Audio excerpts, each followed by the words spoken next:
Hello बच्चों।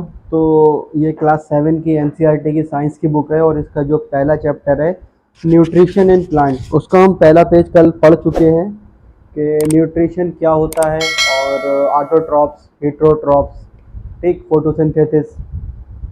तो इसी के साथ हम इसके सेकंड पेज को कंटिन्यू करते हैं।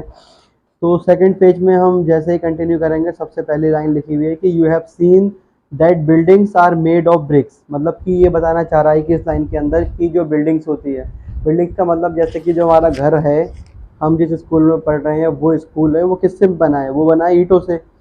इसी तरीके से the bodies of living organism are made of tiny units called cells. मतलब जो भी लिविंग ऑर्गेनिज्म है, यानी कि जो भी जीवित प्राणी है, या फिर जीवित का मतलब हम भी उसके अंदर शामिल हैं। हमारी जो बॉडी है वो किस किस से छोटी छोटी चीज़ों से मिलकर बनी होती है, उसको सेल कहते हैं। ठीक, तो सेल आप ये समझ लीजिए कि आपकी बॉडी के लिए सेल जो है वो ईट है। आपकी बॉडी सेल्स से मिलके बनी है। ठीक, cells can be seen only under the microscope. मतलब ये ऐसा नहीं है कि हम ऐसे करके देखेंगे झांक कर तो हमें सेल नज़र आ जाएगी। सेल जो है एक बहुत ही टिनी, बहुत छोटा पार्टिकल है, जो जिसकी जो यूनिट है, जिसको हम मेज़र करते हैं, वो माइक्रोन में करते हैं, मतलब की पावर माइनस में होती है। तो बहुत छोटा है। मैं आपको आगे साइज़ बताऊंगा इसका कितना साइज़ होता है, लेकिन ये इसको हम अपनी खुली आंखों से नहीं देख सकते, इसके लिए हमें माइक्रोस्कोप चाहिए होता है। ठीक, some organism are made of only one cell. मतलब कुछ ऑर्गेनिज्म होते हैं जो सिर्फ एक सेल से बनते हैं। The cell is enclosed by a thin outer boundary called the cell membrane. Cell जो है वो एक आउटर बाउंड्री से कवर्ड होती है, जिसको हम सेल मेम्ब्रेन कहते हैं। समझ में आ गया ना सेल क्या है? सेल एक छोटी सी यूनिट है जिससे जिससे मिलकर किसी भी लिविंग ऑर्गेनिज्म की पूरी बॉडी बनती है। ठीक, most cell have a distinct और centrally located spherical structure called the nucleus. मतलब कि जो बहुत सारी सेल्स होती हैं उसके अंदर एक सेंटर के अंदर स्पेरिकल स्ट्रक्चर होता है। जो मतलब देखा गया है कि बहुत सारा एक्सपेरिमेंट किया गया है कि ज़्यादातर जो सेल होती हैं उनके अंदर एक सेंटर के अंदर एक स्पेरिकल स्ट्रक्चर होता है। मतलब कि स्फीयर की तरह दिखने वाला एक चीज़ होती है, जिसको हम क्या कहते हैं? न्यूक्लियस कहते हैं। ठीक, the nucleus is surrounded by A jelly like substance called cytoplasm. Nucleus जो है वो सराउंड होता है किससे? एक एक ऐसी चीज से सराउंड होता है। मतलब कि उसके चारों तरफ न्यूक्लियस की एक ऐसी चीज होती है जिसको हम क्या कहते हैं? साइटोप्लाज्म। और वो किसकी तरह होता है? वो जेली लाइक सब्सटेंस होता है। मतलब जेली आपने खाई है ना, तो उसकी तरह चिपचिपा सा एक सब्सटेंस है, उसको हम क्या कहते हैं? साइटोप्लाज्म। ठीक, तो इसमें ये डायग्राम दे रखा है सेल का। तो ये देखिए आप, सेल मेम्ब्रेन, मैंने आपको बताया था कि जो सेल का जो आउटर वाला पार्ट होता है, आउटर जो मेम्ब्रेन होती है, उसको कहते हैं सेल मेम्ब्रेन। और ये हमारा न्यूक्लियस है, और ये हमारा जो इसके अंदर फ्लूइड भरा हुआ है, ये साइटोप्लाज्म है। ठीक,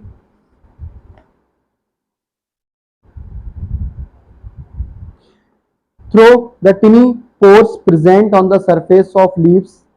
ये तो जो मैंने अभी आपको सेल्स पढ़ाया, ये थोड़ा सा एक इन्होंने अलग से दे रखा है, लेकिन हम पीछे वाले को कंटिन्यू करते हुए पढ़ते हैं। Through the tiny pores present on the surface of the leaf. जो पत्तियां होती है ना, उनकी सरफेस पे छोटे छोटे छोटे छोटे पोर्स होते हैं। ठीक, these pores are surrounded by guard cell. और ये जो पोर्स होते हैं वो सराउंड करे होते हैं गार्ड सेल से। ठीक, सच पोर्स आर कॉल्ड स्टोमेटा। मतलब जो ये पोर्स होते हैं छोटे छोटे, कहाँ पर होते हैं ये पोर्स? ये पोर्स जो होते हैं वो पत्तियों पर होते हैं। ठीक, उन उन पोर्स को क्या कहते हैं? स्टोमेटा। ठीक, water and minerals are transported to the leaves by the vessels which run like pipes throughout the root. मतलब कि जो पानी और जो मिनरल्स हैं वो ट्रांसपोर्ट होते हैं कहाँ से कहाँ? वो ट्रांसपोर्ट होते हैं रूट से लेके लीफ तक। रूट सबसे नीचे वाला पार्ट जो सॉइल के अंदर है, और लीव्स कहाँ पर है? सबसे ऊपर। तो उसके बीच में एक आपने देखा होगा टहनी जिसे कहते हैं। टहनी जो है, या फिर उसे कहते हैं स्टेम इंग्लिश में, उसके थ्रू जो है वो ट्रांसपोर्ट होते हैं। मतलब एक समझ लीजिए एक बीच में पाइप है, किस किस के बीच में? लीव्स, पत्तियों और रूट्स के बीच में। रूट्स से वाटर और मिनरल्स उस पाइप के थ्रू लीव्स तक ट्रांसपोर्ट हो रहे हैं, यानी कि पहुंच रहे हैं। द स्टेम कहाँ कहाँ पहुंचते हैं? लीव्स पर। Stem, the branches and the leaves, they form a continuous path और passage for the nutrient to reach the leaf. मतलब ये जो है वो एक कंटिन्यूटी वाला एक पाथ बन जाता है। मतलब कि ऐसा नहीं कि एक बार पहुंचा वाटर, एक बार पहुंचा न्यूट्रिएंट और कहानी रुक गई, कहानी रुकी नहीं, वो कंटिन्यूस चलता रहता है। ठीक, दे आर कॉल्ड वेसल्स। जिस पाइप के थ्रू ये वाटर और न्यूट्रिएंट्स ट्रांसफर्ड होते हैं लीव्स में और स्टेम में, तो उसको कहते हैं vessels. You will learn more about transport of materials in plant in chapter 7। आगे जो चैप्टर 7 है इसमें हम बहुत अच्छे से पढ़ेंगे कि जो मटेरियल ट्रांसपोर्ट होते हैं रूट से लीफ तक या अदर पार्ट्स ऑफ प्लांट्स तक, तो वो अच्छे से डिस्क्राइब करा गया है। ठीक है, अब ये वाला जो है ना, थोड़ा सा मुझे बुक को मोड़ना पड़ेगा क्योंकि ये पूरी तरीके से आपको दिख नहीं पाएगा। ओके,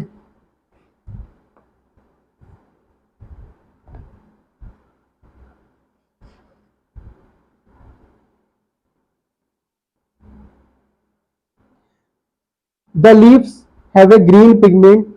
लीफ के पास क्या होता है, ग्रीन पिगमेंट होता है जिसको हम क्लोरोफिल कहते हैं। ठीक, हरे कलर का एक पदार्थ होता है जिसको पिगमेंट कहते हैं, और उस हरे कलर के पदार्थ को हम क्या कहते हैं, chlorophyll.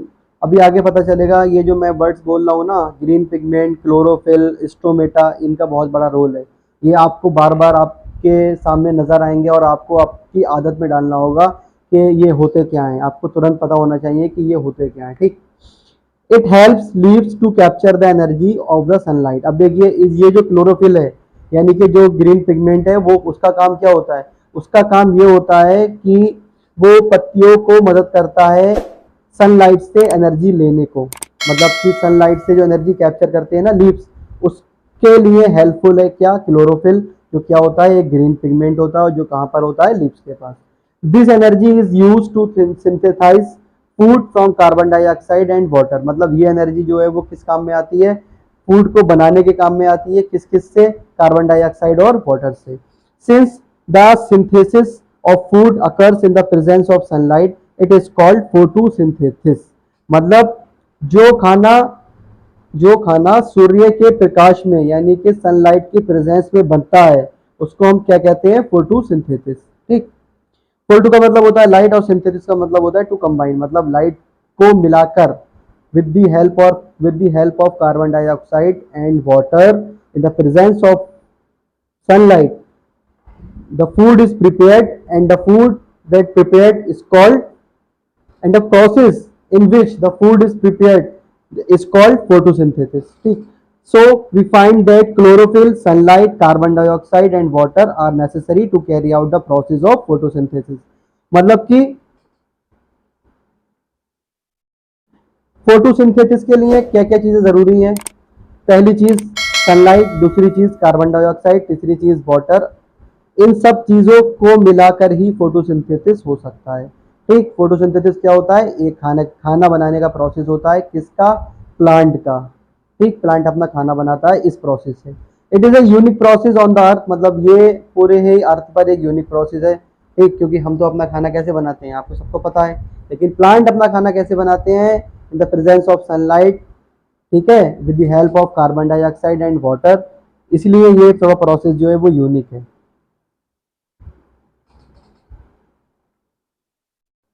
The solar energy is captured by the leaves and stored in the plant in the form of food. मतलब जो सोलर एनर्जी है, सूर्य से जो हमें प्रकाश मिल रहा है लीव्स को, वो स्टोर्ड हो जाता है प्लांट के अंदर खाने की फॉर्म में। Thus sun is the ultimate source of energy for all living organism. ये लाइन जो लिखी है ना, इसका बहुत बड़ा मतलब है कि जो सन है हमारा, वो अल्टीमेट सोर्स ऑफ एनर्जी है। मतलब कि वो एक नंबर की सोर्स ऑफ एनर्जी है, जो सिर्फ प्लांट के लिए नहीं, जितने भी लिविंग ऑर्गेनिज्म है सबके लिए वो अल्टीमेट सोर्स ऑफ एनर्जी है। कैसे, अब प्लांट के लिए, प्लांट अपना खाना कैसे बनाता है, मतलब प्लांट कब ग्रो करेगा, जब वो खाना खाएगा। और वो अपना खाना कैसे बनाएगा, with the presence of sunlight. ठीक, और प्लांट को हम खाते हैं या हम उन्हें खाते हैं जो प्लांट को खाते हैं। बात समझ में आ रही है ना, कल मैंने आपको इसके बारे में बताया था। अगर सनलाइट ही नहीं होगी तो प्लांट अपना खाना नहीं बना पाएगा, और प्लांट अपना खाना नहीं बना पाएगा तो प्लांट ग्रो नहीं कर पाएगा। जब प्लांट ग्रो नहीं कर पाएगा तो हम प्लांट को नहीं खा पाएंगे या हम उनको नहीं खा पाएंगे जो प्लांट को खा के बड़े होते हैं। इसीलिए ये लाइन लिखी हुई है कि thus sun is the ultimate source of energy for all living organism. ठीक है, can you imagine life on the earth in the absence of photosynthesis? क्या आप इमेजिन कर सकते हैं कि बिना फोटोसिंथेसिस के लाइफ होगी या नहीं होगी अर्थ पर? मेरे नज़रिए से तो बिल्कुल नहीं होगी। फोटोसिंथेसिस एक ऐसा प्रोसेस है, अगर नहीं होगा तो जो ऑल लिविंग ऑर्गेनिज्म है वो सर्वाइव ही नहीं कर पाएंगे। In the absence of photosynthesis there would not be any food, मतलब कि फोटोसिंथेसिस की एब्सेंस में कोई खाना होगा ही नहीं। जब खाना नहीं होगा तो आदमी कहाँ से होंगे? The survival of almost all living organism directly or indirectly depends upon the food made by the plants। मतलब जो जितने भी लिविंग ऑर्गेनिज्म है वो डायरेक्टली डिपेंड है या फिर इनडायरेक्टली डिपेंड है किसके ऊपर? फूड के ऊपर। कौन से फूड के ऊपर? जो प्लांट बनाते हैं। Besides oxygen which is essential for survival, मतलब कि ऑक्सीजन की तो बात अलग है क्योंकि ऑक्सीजन सर्वाइवल के लिए जरूरी है। ठीक, तो इसी के साथ अब हम इस बुक के थर्ड वाले पेज पर आ चुके हैं। Besides leaves, photosynthesis also takes place in other green parts of the plant, in green stems and green branches। मतलब कि फोटोसिंथेसिस ऐसा नहीं है सिर्फ लीव में ही होता है। ठीक, फोटोसिंथेसिस जो है वो जो हमारा प्लांट है, अदर जो प्लांट्स के पार्ट हैं उनके अंदर भी होता है, जैसे कि स्टेम हो गया और जो उसकी ग्रीन ब्रांचेस हो गई प्लांट्स की। ठीक, the desert plant have scale or spine like leaves to reduce loss of water by transpiration। मतलब कि जो डिजर्ट प्लांट होते हैं, जो रेगिस्तान वगैरह में जो प्लांट होते हैं, उनके पास जो पत्तियां होती हैं, उनकी जो पेड़ों की पत्तियां होती हैं वो स्केल और स्पाइन लाइक लीव्स होती हैं। मतलब वो ऐसी क्यों होती है कि स्केल और स्पाइन लाइक? वो इसलिए होती है क्योंकि उनसे वाटर का लॉस कम हो। अब वहाँ वाटर का लॉस कम क्यों? क्योंकि वहाँ वाटर ही कम है। अगर वाटर है ही नहीं तो लॉस अगर ज़्यादा होगा तो कहाँ से कहानी बन पाएगी? जो प्लांट है वो सर्वाइव नहीं कर पाएगा। These plants have green stems which carry out photosynthesis. मतलब कि ये जो प्लांट होते हैं डिजर्ट प्लांट, इनके पास जो ग्रीन स्टेम्स होती हैं उनके द्वारा फोटोसिंथेसिस होता है। ये वाली लाइन जो पिछले पेज पर थी कि besides oxygen which is essential for survival for of all organism is produced during photosynthesis. मतलब कि जो ऑक्सीजन हमारे लिए इसेंशियल है, हमारे लिए ज़रूरी है जीने के लिए, वो ऑक्सीजन भी कहाँ से निकलती है? कब निकलती है? जब फोटोसिंथेसिस होता है। और फोटोसिंथेसिस कब होता है? जब सनलाइट प्रेजेंस होता है। ठीक, इन the absence of photosynthesis life would be impossible on the अर्थ। मतलब कि फोटोसिंथेसिस के बिना अर्थ पर लाइफ है ही नहीं। During photosynthesis chlorophyll containing cells of leaves in the presence of sunlight use carbon dioxide and water to synthesize carbohydrates। This process can be represented in the equation। मतलब कि photosynthesis के दौरान क्या होता है? जो क्लोरोफिल होता है लीव्स के पास, मैंने बताया था आपको, जो ग्रीन कलर का पिगमेंट होता है उसको क्लोरोफिल कहते हैं, और वो कहाँ होता है? लीव्स के पास होता है। वो काय की प्रेजेंस, सनलाइट की प्रेजेंस में कार्बन डाइऑक्साइड और वाटर का इस्तेमाल कर कार्बोहाइड्रेट्स बनाता है। ठीक, इस प्रोसेस को हमने इक्वेशन के अकॉर्डिंग दिखाया है यहाँ पर। ये देखिए, ये इक्वेशन है।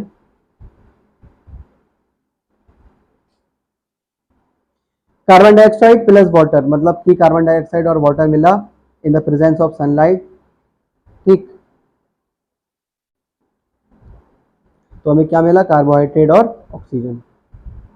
देखिए डायग्राम बना हुआ है, बहुत अच्छे से दिखाया गया है। मैं इस वीडियो के अंदर कुछ एनिमेशन ऐड करूंगा, उन एनिमेशंस की हेल्प से आप समझने की कोशिश कीजिएगा कि फोटोसिंथेसिस कैसा प्रोसीजर, क्या प्रोसीजर। ठीक है, during the process oxygen is release. इस प्रोसेस के थ्रू क्या होता है? ऑक्सीजन रिलीज होती है। The presence of starch in the leaves indicates the occurrence of photosynthesis. Starch is also a carbohydrate. मतलब कि जो स्टार्च की प्रेजेंस होती है लीव्स के अंदर, अब आप कहेंगे ये स्टार्च क्या है? तो स्टार्च भी एक तरीके का सब्सटेंस है जो लीव्स के अंदर होता है, वो इंडिकेट्स करता है अकरेंस ऑफ फोटोसिंथेसिस को। Starch is also a carbohydrate. Starch जो है वो एक तरीके का कार्बोहाइड्रेट है। ठीक, ये डायग्राम भी बना रखा है इन लोगों ने कि आप ये समझ लीजिए कि ये वाला, ये जो है ना लीफ है, और ये लीफ का जो है वो जूम व्यू लिया है इन्होंने, मतलब थोड़ा सा बड़ा कर दिया है इसको। ये देखिए जूम वाला व्यू ये है। ठीक, तो ये गार्ड सेल है। ठीक, ये स्टोमेटा की ओपनिंग है, और ये समझिए कि ये गार्ड सेल्स हो गया, ये दोनों गार्ड सेल है, ये स्टोमेटा हो गया। गार्ड सेल के बीच में जो जगह होती है वो स्टोमेटा होता है, और क्लोरोफिल क्या होता है, क्लोरोफिल जो होते हैं वो मैंने बताया था आपको, पोर्स होते हैं लीव्स के ऊपर, तो ये पोर्स जो है वो ये क्लोरोफिल है। ठीक, आपको ये आगे बहुत अच्छे तरीके से एक्सप्लेन करा जाएगा कि ये स्टोमेटा, गार्ड सेल, क्लोरोफिल है ना, ये क्या है।